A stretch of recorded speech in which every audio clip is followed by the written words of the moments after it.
Hi, this is John Romano, and I'm recording this lecture, Crisis in the Church, for my course on medieval history. Now, it may appear to be a surprise to you in the beginning that there was any crisis to speak of in the Church by the 13th century, since as we had said in previous sessions, really by this point the papacy had reached enormous heights of power and influence throughout Western Europe.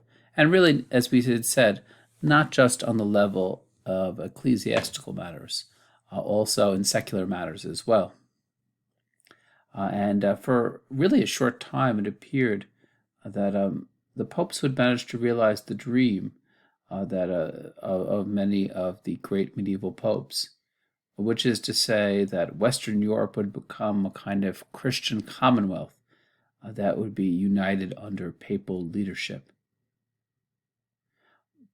But what we're going to see today, that by right around the year 1300, it became apparent to everyone that popes had overestimated their power in the political sphere. And really, in the next 2 centuries, there would be mounting criticism of papal rule and really the established structure of church institutions that the papacy had so carefully built up. So what exactly does this crisis consist of? Well, in the late 13th century, the Pope declared a crusade against political leaders in Sicily. And really, this is for many people just a subject of abuse. They really felt that the Pope was now beginning to ignore the true goal of crusades, this sort of idea of holy war. And in fact, the papacy was now beginning to use the crusade as just one more means to further their secular political goals. We also see that the popes were going to go on the attack against certain members of the church, even in a way that was going to be profoundly distasteful to some people. So, for instance, the group of the Franciscans that we spoke about, which in some ways were one of the great religious orders of the later Middle Ages, actually, believe it or not, become the target of certain later popes. Certain Franciscans, the more radical of them, began to be known as spiritual Franciscans, and they begin to preach what they saw as Saint Francis's original message, including really staying true to what they felt was his complete renunciation of any goods, complete poverty, complete humility. Whereas up until that point, the more mainstream Franciscans were willing, for instance, to accept property. Some of the Franciscans who were seen to be even a little fanatical really began to see Francis as the beginner of this entirely new age of Christianity, the age now of the Spirit, the Holy Spirit, and that the Franciscans, those who held to their group, would be the prophets of an entirely new gospel based upon Francis's message. And in fact, the popes at this time felt that some of these Franciscans had gone so far that they actually persecute certain spiritual Franciscans and burn them as heretics. But again, the fact that now the papacy is attacking what in a previous age had been seen as one of the great champions of the church and the papacy was, of course, something that really boded poorly for the institution. We also see that the papacy is going to suffer a complete, and for some, a relatively humiliating defeat at the hands of a secular monarch, a king. In particular, This king I'm showing you here, Philip IV of France, sometimes known as Philip the Fair. Fair, of course, because he was good looking. Philip was someone who really was in some ways a personality well suited to attack the papacy. Cold, he was calculating, he was ruthless, and he was determined to increase royal power, caring little about stepping on the feet of the church in the process. The opportunity presented itself for Philip IV to become more entangled with the web of the papacy when a certain battle for power really comes in Rome. In Rome, two noble families were duking it out to decide who would be able to name one of their number as the new pope. And this was a time, in fact, there was actually street wars and blood spilling over this question, which should show you how much power the papacy had. Eventually, after this relatively distasteful spectacle, the various people in charge of the cardinals decide that they're going to choose a compromise candidate. And they choose a hermit, believe it or not, who was highly venerated by many people, and up until the point of becoming pope, had lived on a mountain in Naples. And this pope took the name Celestine V. Really, the position of pope at this time was a position for people who were learned, people who really moved very well in political circles, who really had a good idea about finances. It really was not the job for a saint at this time. And so really within the course of the year, Celestine V had ended up resigning. That would have, that really would have been bad enough in some people's eyes. But what was even worse was that many said that the reason why Celestine V had chosen to resign was because he had actually been encouraged, if not actively forced out, by the man who would become the new pope, Boniface VIII, shown here. And Boniface the VIII was, in many ways, not at all like his predecessor Celestine. Boniface VIII was known to be arrogant. Here's a huge statue of him. He was known to be overbearing, and he was given to sudden outbursts. In some ways, he really was someone who could be goaded very easily into a war, which is what he got. Philip, now this brings me back to Philip IV. The King Philip IV wanted to go to war against the English, and at this point, to be able to do so, he needed the funding, and he wanted to do this. He wanted then to tax the clergy of France. As we had mentioned earlier at this point, to be able to tax the clergy, really, this was the prerogative of the Pope. In effect, Boniface had absolutely no desire to allow the French king to do that. And so what Boniface flat out denied the king's request to divert some of the divert taxes of the clergy to him.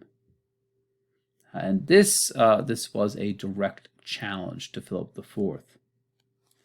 And to be able to get back at the Pope, what Philip IV decides to do then is cut off the taxes, the so-called Peter's pence, that ordinarily would flow from France to the papal court. So what this actually ends up meaning is that this is a significant financial loss for the papacy. And the combination of losing this money and then the criticism that still hovered over him because of the resignation of Celestine, really ended up causing Boniface then to cave in. And he actually granted temporarily the power of taxing the clergy to the French king. So this relationship was already relatively bad, but it would get even worse. In 1301, a bishop in southern France ended up incurring Philip IV's hatred, and Philip IV had a large group of lawyers who were willing to be launched into action at any point, and he then set these people up to destroy this bishop. And these lawyers were nothing if not creative, and they draw up a very large list of charges, including, for instance, heresy, blasphemy, treason, all of these things. They then use these false charges then to put this bishop on trial in front of the royal court. Philip IV then wrote to the Pope Boniface VIII, asking him then to retroactively approve these actions.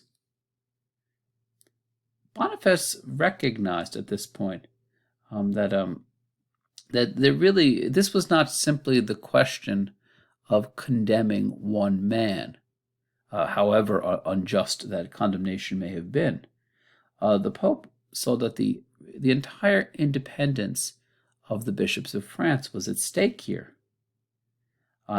So at this point, Boniface flat out denied that the Pope, denied that the king had any ability to do this, to act against this bishop, and he used this opportunity, perhaps unwisely, to reassert the fact that, in fact, the French king should not have the ability to tax any of the French clergy. At this point, Philip IV decided that he would begin to send his lawyers, and he would actually have them go after the Pope. The king begins to make outrageous claims against Boniface. That Boniface is a heretic and a criminal. At this point, the Boniface, again, tit for tat, says that he begins to threaten to depose the king, and says that the popes actually have supremacy over kings. And in fact, Boniface even decides to excommunicate Philip. Philip then, rather than simply asking for forgiveness, he actually decides that he is going to go after the Pope even harder. And again, really, he brings out his lawyers to create this long series of lurid accusations against the Pope. The Pope is a heretic, he said. He is a sorcerer who happens to be steeped in black magic. The Pope poisoned the clergy. And just to show you just how outrageous some of these claims were, or bizarre, you might say, the lawyer said that the Pope was keeping mistresses, not, however, because he was sleeping with them, only because he wanted to conceal the fact that he actually was secretly gay. All of this, of course, would have been distasteful enough to many people, but perhaps the worst step, when Philip IV sent a band of French nobles against Boniface's family. He attacked the town where Boniface was staying, and then finally actually takes Boniface VIII into captivity for a period of time.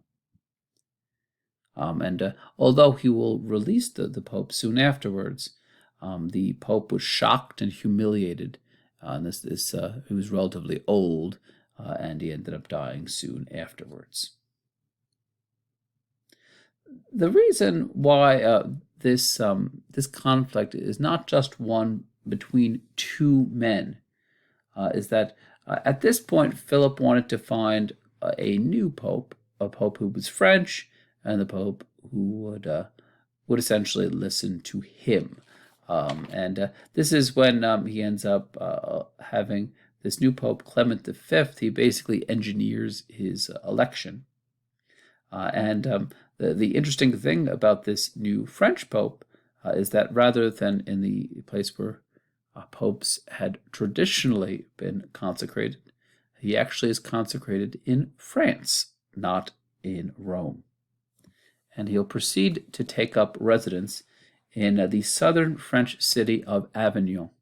And here is a modern-day picture of the city of Avignon.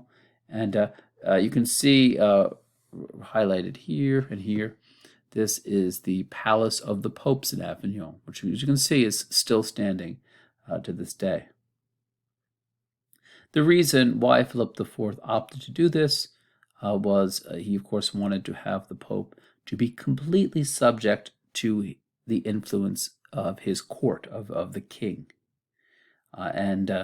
Once he had in place the Pope who was French, then he kept choosing new cardinals who were French as well. And so, in fact, of the 28 next cardinals that were created, 25 were French. Humiliatingly, the first Pope who was elected in France, Clement V, had to proclaim that Philip IV and his men's actions were always just praiseworthy and just, and he did not, of course, say anything against the person who was, in effect, his lord, his patron. So all of that bit about roughing up Boniface, well, that just disappeared at this point. To give you some idea, though, that Philip IV did not stop with attacking the Pope, he also then chose to go after the Knights Templar. Now, this may appear an amazing thing to you, because the Knights Templar had previously been heroes, war heroes of the Crusades. Although once the Crusades had come to an end, they didn't have as strongly defined of a mission anymore. But they still had plenty of the money that they had gotten as the result of the Crusades and property.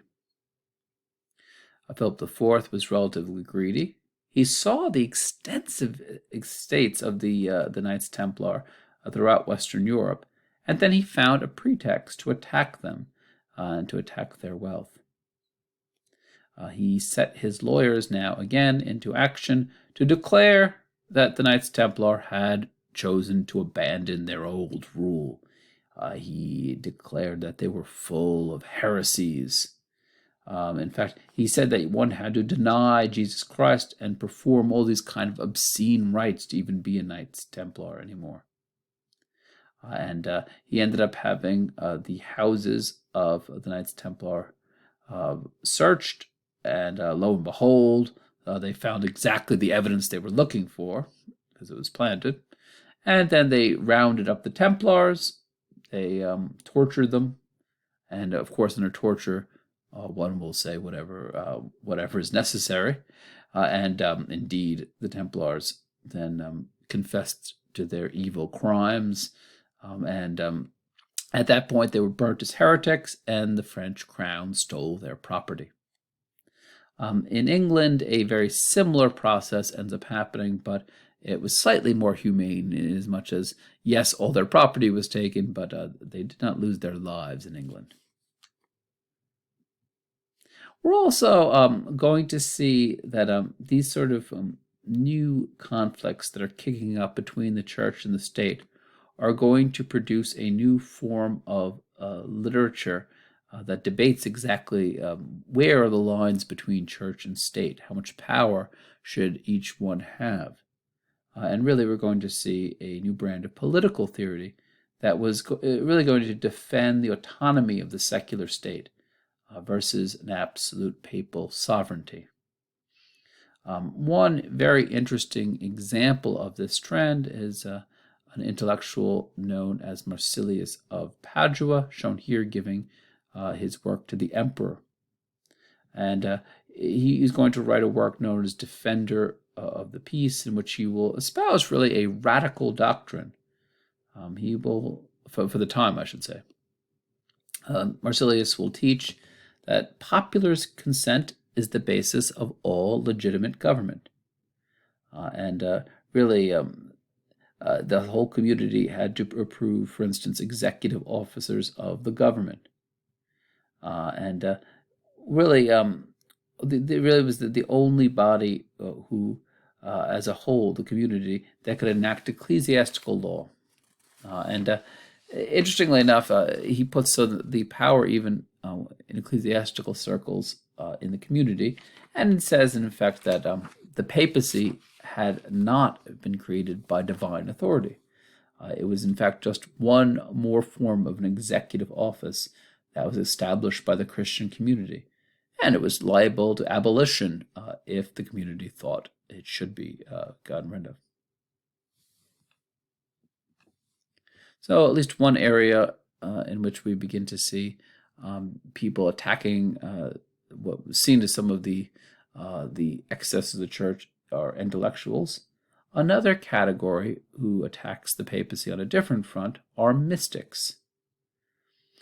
As many of you will know already, mystics are people who feel moved by these really deep, internal, personal religious experiences, and who are believed to have really very sort of profound connection to God, especially through all sorts of visions that they'll have. The danger, of course, of mystics at this time, as many people felt, was that one who had a direct connection to God could very easily perhaps slip into heresy unless one was careful. And so, for instance, there was always this danger for many mystics you really, if you had a direct union with God through this ecstatic contemplation, did you need the church anymore as intermediary? So the visions, for instance, of some of these mystics simply receiving, for instance, communion directly from God. So you didn't even need to have seemingly a priest involved.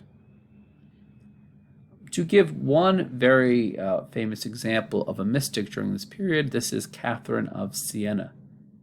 And she was born, believe it or not, the 23rd child of a cloth dyer in the Italian city of Siena, very well-off town. Catherine exasperated her own family by refusing to get married. And she then gave herself, still as a layperson, to a life of rigorous asceticism and prayer.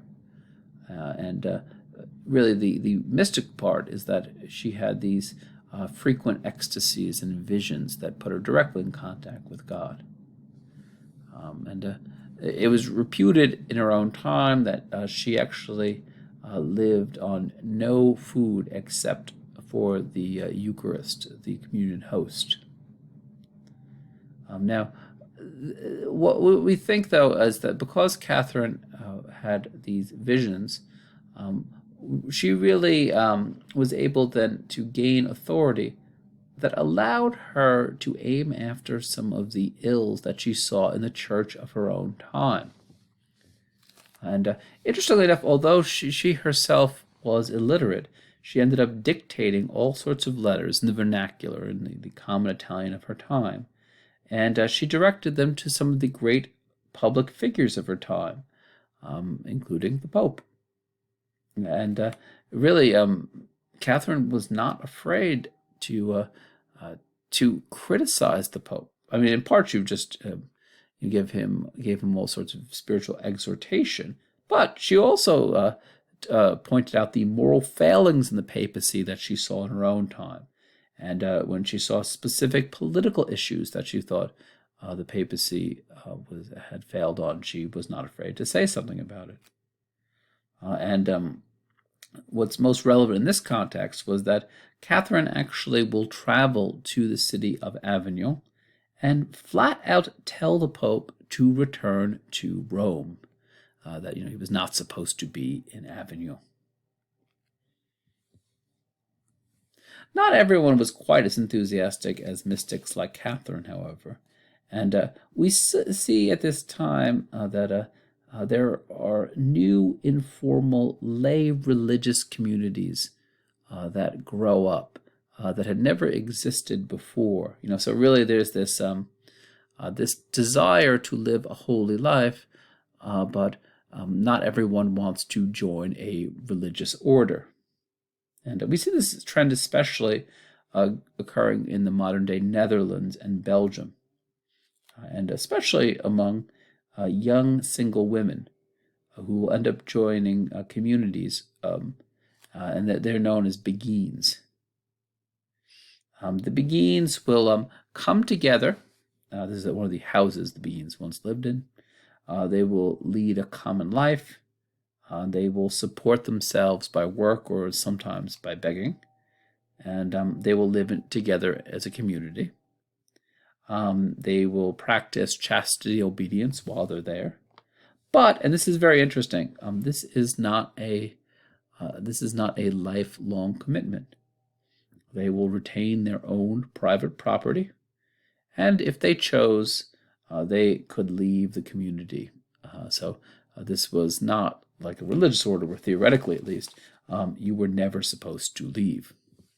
And these were, in some cases, becoming a beguine was something that was very attractive to many people. But we also think that among some circles it was controversial because these people were neither fish nor fowl. They're not quite leading the life of someone in the religious orders, but they're also really not living like someone who is just a lay person. Around 72 years after Clement V, the seat of the papacy remained in the southern French city of Avignon. And again, they would, in this time period, build the vast palace that I showed you. And really, in some sense, the papacy at this point had to move a lot of its operation that it was accustomed to dealing with in Rome into a very small space. So, for instance, some of the public liturgies that once had gone over many different churches in the city of Rome were parceled out depending upon the weekend, now begin to become concentrated inside the papal palace in Avignon. One of the other interesting sort of side effects of this move was that, if anything, the papal bureaucracy, which had already been present in Rome, would become even more sophisticated of a machine. Some would say one of the most sophisticated engines of government that the medieval world had ever known. But the danger is that in investing so much energy in becoming a strong administration, there were some that felt that the papacy was only an administrative machine and had lost root of its religious mission. The absence of Pope from living in Rome would deprive the popes of all kinds of revenues that they depended upon from the papal states, these central Italian states that they owned, which mean that they needed new sources of income to be able to, if anything else, simply hold on to their territory, to pay their soldiers to defend their territory in Italy. The popes in Avignon would rise to the occasion, finding new ways to make money, but by methods that some would consider questionable. And this is actually the period in which the sale of indulgences becomes very important. According to the church, you could, of course, do the act of confession, which removed the menace of hell. But there was this feeling that a blemish on your soul would still remain. And you would still, as a result of your sins, have to do time in purgatory after death. Or you would have to do acts of penance to make up for your sins, like prayers, fasting, going on pilgrimage. One way to circumvent, however, this process of having to work off one's sins in purgatory or acts of penance was to buy what are referred to as indulgences, letters of indulgence. And here's just one example here. And in fact, the people known as papal pardoners begin to fan out in Western Europe, and they sell these things for hard cash. And this, of course, is something that in later times is going to be seen as sort of as having been sort of a corrupt practice that, in fact, the part of doing penance is having to go through a little bit of pain, not just paying money to make up for one's bad deeds. We also see at the same time that the popes who lived in Avignon were going to become a vast patronage machine. And in effect, the Pope simply, because they still had the ability to appoint people in ecclesiastical offices in Western Europe, they increasingly made people pay more and more for the privilege of taking on their clerical positions. And you can see, of course, the dangers from this from a pastoral point of view. I mean, as long as someone could afford these positions, they could get them, and that maybe have been in some cases a more important consideration rather than their ability to lead a flock. And these kind of practices encourage pluralism, people taking more than one position as bishop, for instance, or absenteeism. So you would be the bishop of several different places, but certain bishops would never actually travel to certain of the cities in which they were bishops. All of this, really, these problems that I'm discussing with the papacy come to a head in 1378, where something known as the Great Schism takes place. For those of you playing along at home, this is yet another Great Schism that really is separate from the Great Schism between the Eastern Orthodox Church and the Roman Catholic Church that happened in 1054. This schism is one that is confined to the Roman Catholic Church. This particular schism would be caused by internal tensions in the papal curia. Now, all of that pressure that we have been discussing earlier by Catherine of Siena and many other people who felt that the Pope had to return to Rome would eventually have an influence. And the papacy finally in 1377 will return back to the city. The great problem, however, that would occur at this point would only occur in the next year after this French Pope who returned from Avignon would end up dying.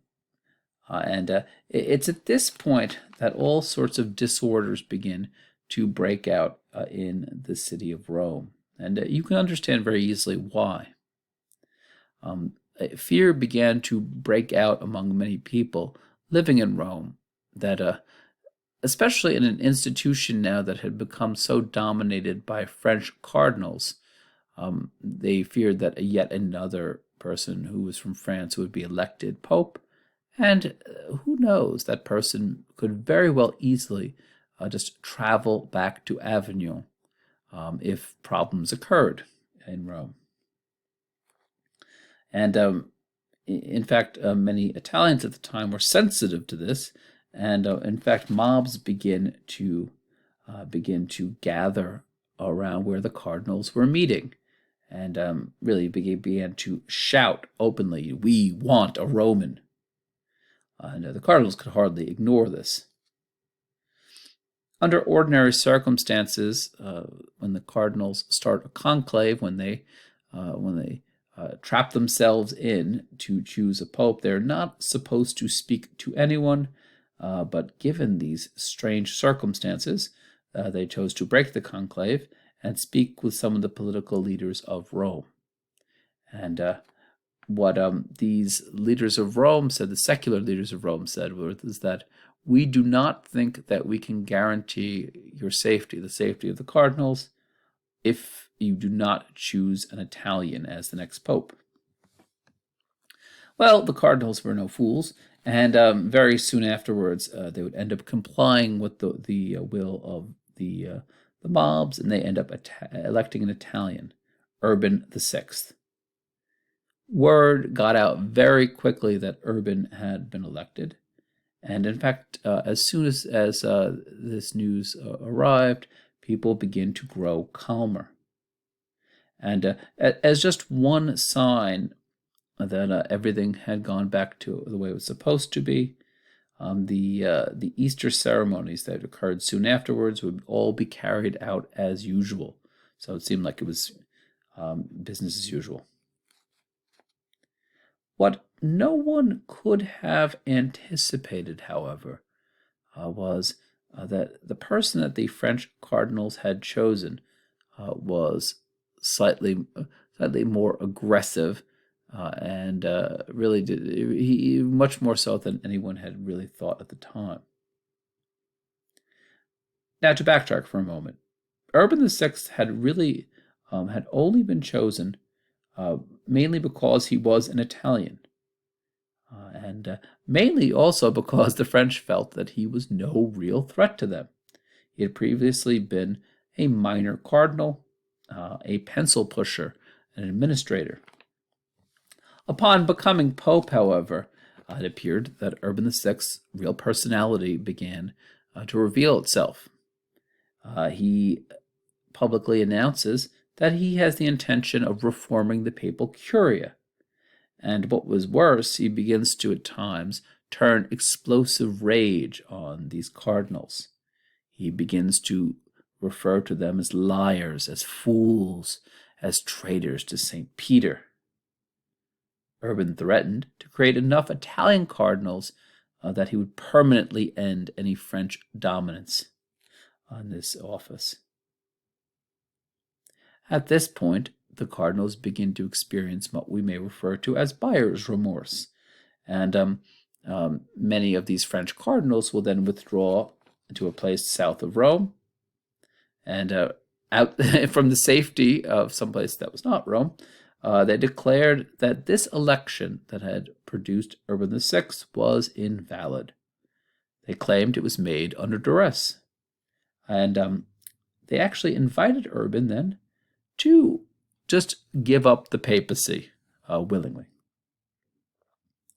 Now, of course, Urban had absolutely no intention of complying with this.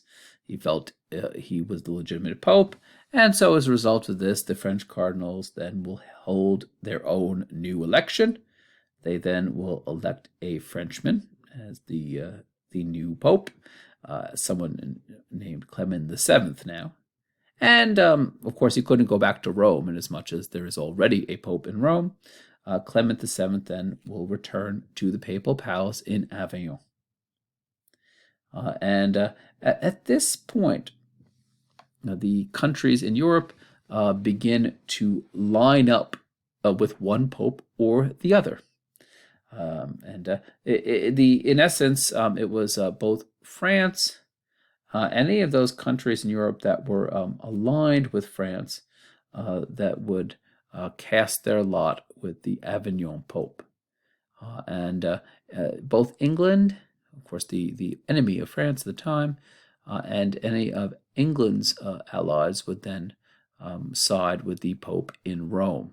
And this is a map, of course, in French. The countries that are in that sort of pinkish colors are the ones who showed obedience to the French Pope. The blue ones showed obedience to the Roman Pope, and that third color, or the kind of salmon color, are places like Portugal and Germany that would go back and forth depending upon the time period. Now, what ends up happening then as a result of this, for a period of nearly 40 years, there would be two lines of popes. And as you can see from this map, there was great division about who was the real pope. And really, there was really a great sort of period of confusion, and you can understand why. What happens if popes have different moral rulings on things? Which one did you trust? What happened if one of the different popes choose to appoint a different person as a bishop, for instance? Which one did you trust? To whom should you send your Peter's pence? I mean, these are basic questions, but ones that had no particularly good answer. And really, both of these popes consider themselves to be legitimate. They had no intention of resigning, and really, they try to trick the other one constantly into resigning, so they'd be the only remaining pope. But it really did no good for a long time.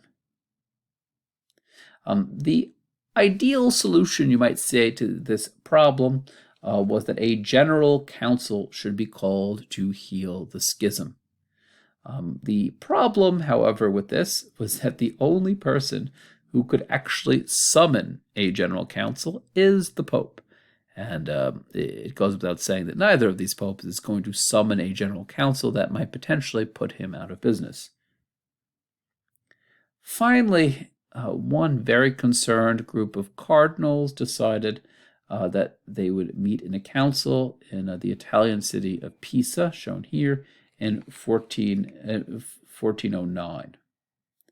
And they called this council. They decided then at it to depose both popes, and claimed that the reason was that they were guilty of heresy and schism, and then they decided to elect a new pope. The great problem here was that both popes chose to ignore the results of this council, and there was no one at the time who pressured them to step down. And so the net result of this particular council was, for a short period of time, there were 3 men running around, all of whom were referring to themselves as the Pope. And for a period of time, in fact, this Pope even will set up shop in a palace in Spain. These events finally had gotten so scandalous that it would inspire what is known as the conciliar movement, which will really favor a system that will begin to put the brakes on the unlimited power of the papacy. In fact, begin to argue instead that the papacy should be a limited monarch. And this should really be the ideal form for going forward when it came to the church. The idea of the conciliar movement was to, of course, first of all, to heal the schism, to unite the church now under a single pope. But to make sure that this never happened again, and part of the way to do this was to limit the pope's power in the future by frequently getting together in general councils with some of the elite members of the church. This movement then would see seemingly its great success in what is known as the Council of Constance. And perhaps because of the abject failure of the earlier council in Pisa, the Council of Constance ended up having a lot more teeth than the previous one, and in fact managed to do the job of forcing all 3 popes to resign at once. And at this point, this new council, shown in this very dramatic image here, would then bring an end to the schism, and in the process electing a new pope. Shown here in his gravestone. This is Martin V. So even that himself actually managed to bring the papacy together again was an accomplishment. At this point, too, the clergy members who attended wanted to enact a program of reform. But really, this is where the squabbling begins. They couldn't manage to figure out what exactly or how they would reform. The one thing that they knew is that they had to solve the problem of the papacy, but where to go from there was not entirely clear. And really, they decided to hold off on a lot of reform for future councils. Later on, this movement, the conciliar movement, will end up being significantly undermined by later popes, who really will abandon any sort of reform that had been circulating previously. But the idea of meeting again in councils does certainly occur, but the papacy shows very little enthusiasm, and later clergy members don't have the kind of leverage over popes that they did in the position of the schism. So ultimately, there would simply not be enough will in the church among the clergy to manage to reform themselves in a deeper kind of way. And in part, this allowed the clergy to remain very worldly and wealthy. And of course, some people would say it really is not until the Reformation that, again, some of the abuses that reformers at this time had seen would really be addressed more systematically.